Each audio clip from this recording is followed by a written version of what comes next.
Halo warga Sudut Sipil, welcome back to channel Sudut Sipil. Oke teman-teman, sebelumnya selamat bagi adik-adik calon mahasiswa yang mengikuti UTBK kemarin. Semoga apa yang kalian cita-citakan masuk di jurusan yang kalian idam-idamkan bisa lulus. Dan semoga harapan kalian semua terkabul, amin. Nah, saya kemarin sempat tergelitik mendengar sebuah pernyataan, ya lebih tepatnya sih sebuah opini dari seseorang yang mengatakan bahwasanya ngapain sih kuliah di teknik sipil gitu ya. Itu kan kuli yang dikuliahkan. Aduh, rasanya pada saat mendengar itu kok kuno sekali orang ini ya, gitu. Kok kolot sekali orang ini ya. Oke, mungkin ya kita harus maklumi juga tidak semua orang paham, tidak semua orang kenal apa yang namanya itu teknik sipil ya. Jadi kita maklumi saja. Dan ada juga orang-orang yang berasumsi, berpersepsi bahwasanya lulus daripada jurusan teknik sipil nanti bakal jadi pegawai negeri sipil, bakal jadi pegawai catatan sipil. Itu lebih salah kaprah lagi.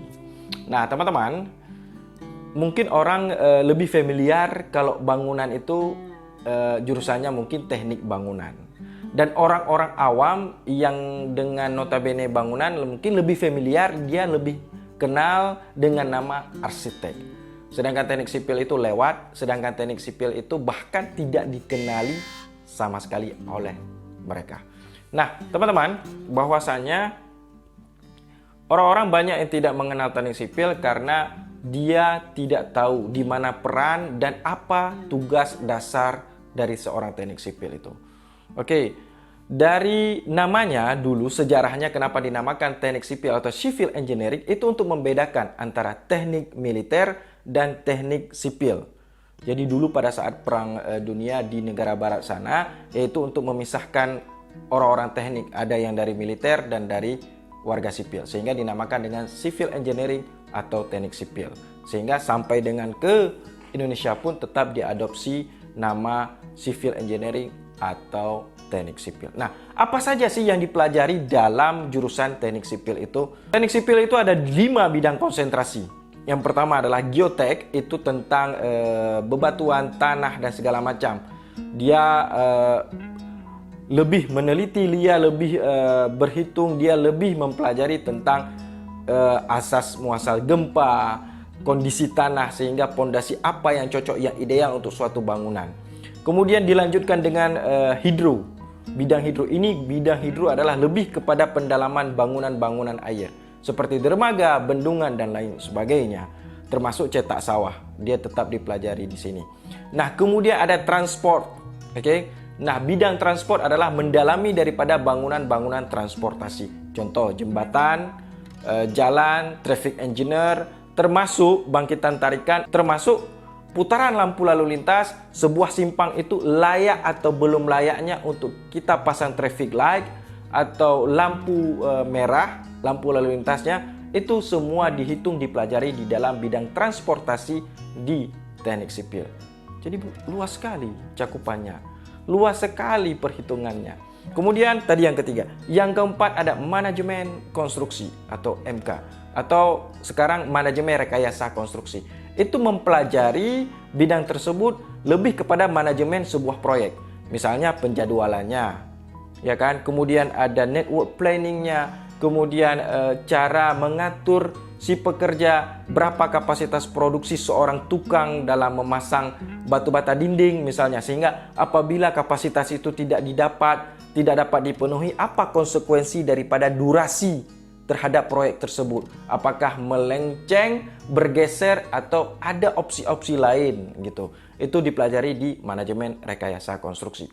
Dan yang terakhir, yang kelima, itu namanya struktur engineer atau bidang struktur. Apa yang dipelajari dalam bidang struktur itu? Tentu yang namanya struktur-struktur bangunan.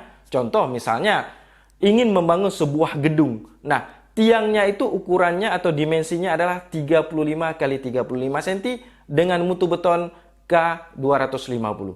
Nah, sekarang kenapa jadi pertanyaan itu harus mutu beton K250 tiang tersebut? Kemudian kenapa ukurannya harus 35 x 35 cm? Kenapa enggak 30 x 30? Kenapa nggak 20 kali 20? Kan gitu. Nah, semua itu dipelajari di bidang struktur tentang perhitungan.